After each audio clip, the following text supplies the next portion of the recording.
reactions. How is everyone doing out there? Heinze and Cubs fan Han coming at you guys. Hot and ready. Not the Little Caesars kind, though. That's terrible. What's up, Heinze? Good morning, mate. Good morning, fam. Good morning, everyone out there. Always great to be back. Been a little bit of a slow news week, I think it has, over the last week or so, hasn't it, Cubs? It hasn't been anything too major happen lately. Yeah, we're hopefully the calm before the storm. We got the Community versus Devs GAC, which I understand you're now going to be participating in. Bring it, baby. Let's go. Yeah. I'm excited. So you're going with Ranger? So Thane was with Ranger originally, and Thane can't make it now due to conflicts. So Ranger went through his book and worked out who, the most intelligent, game-playing, attractive partner he could have in the game. They were all really busy. They couldn't make it. I was at the bottom of the list, so I was the only one that could. I was like, how'd you end up on that list? So I'm actually super thrilled. It's going to be a real honor. I'm really excited about it. And hopefully we get to match up against you and Grid. I believe that's a possibility. So I'm throwing it out there to Grid now. Don't do a Zeta bet. Don't do it. No, better than that. Grid, I'm throwing it out there to you right now. If we do match up, you guys versus myself and Ranger, if we match up, the loser has to do a Foster's shoey. I'm just saying, mate, straight up. I'm calling you out right now live. It's up to you, man. You and your shoeys. All right, let's get into this. Yeah. We got a mini moment. Again, a mini moment every week, a meme that we share every week to honor a fallen member of our community, Minnie, who unfortunately passed away of cancer, and to honor his memory, we always talk about St. Jude's as well, which is the charity that he had chosen for everyone to contribute to. And so this, as we get into the holiday season, please consider donating to St. Jude's. It's just a great cause. So here we go. We have got some more Squid Game memes. Your next task is to win 14 battles with a full Rogue Action 1 squad. I love that show. It's so good. It's so good. Did you see the Saturday Night Live skit with Rami Malek on it? I didn't. I do like Rami Malek. I'm a bit of a fan. I did like Bohemian Rhapsody, the movie. I'm a bit of a fan. But I actually got onto another show, Cubs, during the week, Ted Lasso. I'm a big fan of Ted Lasso. There you go. There you go. That is really fun. If you're a bit of a sport nut, I really, really like that one. It was pretty funny. So here's the question. Who is the Ted Lasso of Galaxy of Heroes content creators? Definitely me. Definitely me. I'm Ted Lasso. Absolutely, I am 100%. And I would say, and I love you, man. Full respect. I'd say, Zareth, you're Coach Beard. I'm sorry, brother. I'm just gonna call it. I'm just gonna call it, Zareth. Okay, you're my Coach Beard. Who's the Danny Rojas? Oh, football is life. That's probably you, Cubs. Actually, you were Arnold. You were Arnold. Yeah, football is life. Yeah, Swagger is life. Yep. Swagger Danny is Rojas. Danny Rojas. I love it. It's great. It's so good. We got to talk about something here, Heinze. This is now. Some people may already be aware of this. I did find a forum post on this, but not a lot of discussion past that. There is a hidden requirement for Lord Vader in the GLs. Now let's look at the journey guide. If you look through the requirements here, I just want to highlight that Rex is not one of the requirements in this group of 15 characters. You do not see Rex in these requirements at all.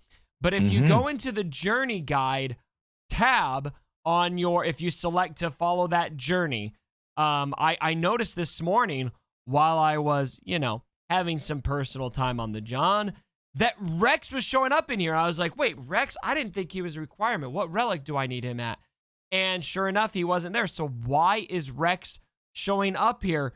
Because when you go to the event, the actual event requires Rex to participate in phase 1 of the event. Heinze, let's talk about this for just a second. What are your thoughts on this? It is very strange. I did the event some time ago. It's actually something I didn't pick up on, to be honest. But I know that, Rex is required for that particular mission. It's strange. It's bizarre. We know that they should be using the requirements. I mean, that's why you farm these guys up. It's something that I haven't seen. Generally, if a character's in a battle, it's required for a reason. So it is a bit strange. I'm not going to lie. And I didn't pick up on it. So congrats to those who obviously picked up on it out there. Smarter people than I am. Not that that's difficult, to be honest. But congrats on noticing that. But yeah, it's the first time I've seen a character used that hasn't been required in Galactic Legend requirements. Definitely. Yeah. Yeah, and so it brings up an interesting discussion. Now, is anybody being oppressed by this? Probably not, because I would imagine if you are able to unlock Lord Vader, you probably have a Relic Rex by this point. I also am not aware, based on the details that I'm seeing, I don't necessarily see anything that requires a minimum power level for Rex anyway. And so if you've got these other Bad Batch characters for that first battle, you'll probably be okay with Rex where he's at. But it more kind of comes into the principle of the matter that we have, let's see here, for the whole General Skywalker, Lord Vader event, these are basically the only characters from the Rex that you're actually using. Hunter, Wrecker, Tech, and General Skywalker. And then in the second phase, it's Gas, and then it's Gas, and then it's, Lord Vader, right? Yeah. And so you're really not using any of the Rex that are required except for 3 Bad Batch characters and Gas. And then we're actually going to toss in there somebody who we didn't even require for you to use on this event. And then we've got all of these other characters that you farm up for seemingly no reason. And here's the thing, like when we first had legendary events in the game, every single character you farmed up had a purpose in the event. And then we've slowly gone away from that more and more and more so now to the point where we're just going to require a random group of people and then toss in people that you're going to need for the event that aren't even on the requirements list. I feel like this is lazy in a lot of ways, especially for an event where this is going to be driving how much revenue for CG. This is probably one of the principal revenue drivers. Why can we not come up with some kind of event that's using Tusken Raider? Why can we not come up with events that are using Count Dooku, Zam? Like there's things, if we're going to require these characters, I really don't feel like it's too much to expect that we're going to have some level of creativity in the event to actually incorporate those characters in there. Or maybe we take out somebody, like we can't find a way to use Grand Moff Tarkin, for example, but we're using Rex. Why don't we swap out GMT for Rex? Because we're actually going to use him in the event. I mean, I don't know. Am I being too negative about this? Or No, I think so. I think that's a fair point. I think Tarkin's still usable. He's just not ideal in a Lord Vader spot. I mean, he's an Empire character. I mean, this is an Empire Galactic Legend. Can be used with him. Not ideal, not the optimum option, but it can be used. Yeah. Tusken Raider, honestly, we're going to use him. And I'm sorry, J-Lox, I know that you love your Tuskens out there. As an all at Relic 9, it's ridiculous. Yeah. But take Tusken Raider out and put Rex in as a requirement. That just makes more sense. It really does. And whether that was an oversight or whether that was something they designed along the whole way, I don't know. But it just seems really, really strange. What we've also found in the past with Galactic Legends, if you remember as well, all the requirements, when you get them to those relic levels, in some cases we've actually discovered that they've been more useful in certain situations. But some of the requirements this time around, they're just not. I mean, they're just not. You're not going to use Tusken Raider anyway, right? You might fund the other ones later on as a passion project if you want. Where are we going to use them? Nowhere. They just don't fit. At least in the past, there's been some sort of versatility in their use in some way, shape, or form, but just not in this case. Yeah. Anyway, I don't think it's the end of the world. It's not something to get super enraged about, but I think it's just another kind of indicator. Like I don't love the way that they do these GL events. I really wish that they would put a little more effort into the events themselves. And I don't love going away from actually using the characters that are required in the event. And now we're going so far, like we're going in the opposite direction. Like we're going to actually toss characters in there that we didn't even require and ignore the rest that were required. It just seems a little bit kind of a funky design.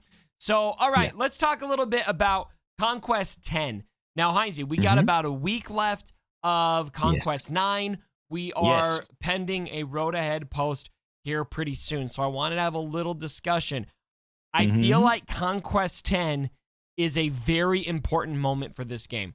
Conquest 7 really took things to a level that a lot of people don't feel good about. We're now calling it Grind Quest. We wanted to maybe spend a little bit more time in Conquest, but like what's her name says in The Matrix right before she dies, not like this. Not like this. So what do you feel the same? Well, first of all, do you feel the same way as me? Do you feel like this Conquest is a really, really pivotal conquest coming up? The changes that they make. 100%. Of course it is. I think that everyone's really frustrated. The major frustration with this game at the moment, game balance is certainly one of them. The loss of the GL counters, that's been huge.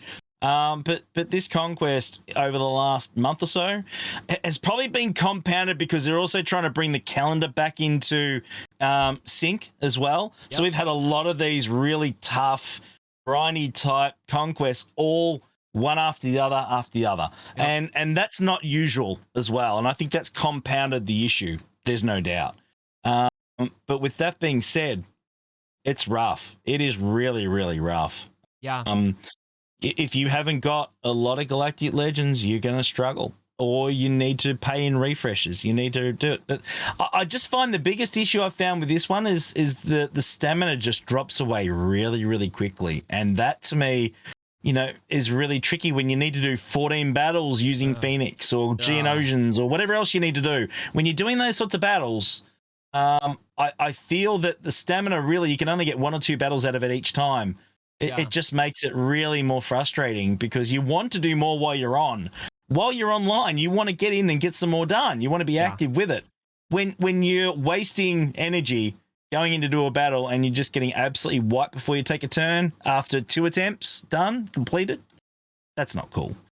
And I don't even feel like it's necessarily just about having a lot of GLs because, if we're going to make content that... But it helps. You've got... Well, no, of course. But if we're going to make content where, hey, you're going to have to be pretty end game to complete this, I mean, that is one consideration. But even for people who have all the GLs, like just the level of grind... Like I've said for several weeks now, like my roster can definitely red crate. Like I can definitely get to the red crate with where I'm at. I'll get there. I haven't. I have yet to get the red crate because I just lack the will to spend this much time doing conquest and doing. And it's not even as much about the time, but just how mundane it gets to do so many repetitive battles. So that and feats that are just, do this 14 times with the same team and do this 14. So it leads me to the question, the crux of all of this. What kind of changes do you think are absolutely necessary, Heinze, for Conquest 10 for them to reel us back in and buy us back into Conquest being a fun, valuable game mode? Okay, the things I would consider if it was up to me, and it's not up to me, is that the feats, as we know, are really, really demanding at the moment, especially the ones with the 14 battles. You got to go in heaps of times. Okay, so feats is that to me is really, really frustrating. The stamina drop-off is really, really tough as well because you just can't participate in it as much as you want to. That's really rough. And I think the data disc ain't as fun as they used to be. I think that to me is something that's really... frustrating a lot of people. It really is. Okay. I know deployable cooling systems was broken. We know all that sort of stuff. It wasn't. But well, it was because no. I mean the whole idea. Why? I liked it. I liked it because it was fun because we were doing different stuff with teams that we fun, wouldn't normally man. do. Right? I know it's a game. I agree. No. I'm not disputing that. But in their eyes, it was broken because you were using these teams that you probably shouldn't have been able to use to get stuff done. In their eyes. That's how I believe it anyway. Well, they're so poo-poo. Oh, well, hey, I'm just saying. That's just my thoughts on it. I think that really they thought, oh, hang on. This is probably giving a bit too much away here. They're finishing a lot of the later sectors with, crappy teams with deployable cooling systems locked on. There's a dev out there. There's somebody who's sitting at their desk who designed deployable cooling systems. And they're just looking at the community great. Love you guys. I'm sorry. But wouldn't you love that as a one-off consumable or something that you could use? At least you can have some fun with it. Get 1 or 2 runs with it. Like not all the time. Like if that was a consumable, I would probably get that. I don't know about you, but I would. Change it into a consumable. That's a fair compromise. I think that's fair. We still get a bit of fun. Take the consumables and make them to the point where you do wild and wacky things with them. And that way you get the choice if you want to use them or not. At least the options are there. Why the hell not? Something like that to me makes more sense, but that's just my call. No. I like it. I like it. Thank you. I think you hit on a lot of important things with this. I think that to me, the data discs and the feats are the biggest problem with Conquest right now. Probably number one biggest problem is the feats right now, because we don't have feats that are challenging us. We have feats that are just grinding us, and that's it. And so I really like the idea of a challenge. Nobody wants a cakewalk game mode. That's no fun. But when it is just a matter of sheer grit and will to just do the same thing over and over and over again, the repetitiveness of the feats is what I really want to see them go away from, and then introduce more of the stuff that is actually just a creative challenge instead. And then with the data discs, I think one of the things that I also want to hit on, not just to introduce the fun data discs again, and not just deployable cooling systems, but come up with other similar things that we can have fun with our rosters on. But also having zones where you get like 2 or 3, sometimes even 3 of the same data disc showing up. That's ridiculous. Like, we need to have variety there. And then I really think that we need to have the introduction of purple discs guaranteed at certain spots in the Conquest. I think it makes sense to have those after boss nodes. Maybe you don't do it after Sector 1, or maybe even not after Sector 2, but at a minimum, Sector 3, 4, 5, when you complete the boss node, give us a purple disc that we can choose from. They've got to have some variety of that. I've heard of people going through the entirety of Conquest without running into a purple data disc. That's exactly what happened to me. What happened to me this time around. Absolutely. The previous one, I had 3 purple data discs in that run. This particular run, could not find a purple one to save myself. I had 3 booming voices last time. I found booming voice 3 times, and that was it. Yeah, it's crazy. It really is. But yeah, it's certainly frustrating. Yeah. It really is. And I think that would just make a big difference. It really would, to just making it more refreshing. That's just my thoughts anyway. But we'll see what they do. Subject to change, man. We'll just see. We know we got a road ahead coming up. I would expect in the next road ahead, hopefully we will have some announcements regarding what they're going to do with Conquest 10. And I would lean in close, Cubs fan, because I really feel like this is a pivotal moment for the game. If they can right the ship with Conquest, we could see some pretty good things here, because Conquest was initially received very well. But we're also seeing a lot of people who are on the fence of quitting, or people who are playing a lot more casually right now. And if they don't right the ship on Conquest, then it could be at the detriment of this game. I'm not saying the game would die or anything like that, but I definitely think that people who are on the fence could be tilting the other direction, depending on what they do with Conquest 10. So lots of good stuff hopefully coming. I'm really leaning in close, and hopefully hoping for some good things in the next road ahead. And we got to talk about TW matchmaking. That's going to be a fun discussion, because needs to be done. It needs to be talked about. So come over to Heinz's video. We're going to talk about that, along with some teams that we want to see getting some solid buffs in Star Wars Galaxy of Heroes. So, Heinz, thanks for joining me, man. And as always a pleasure. Like the video, and my brothers, don't forget. Heinz is awesome.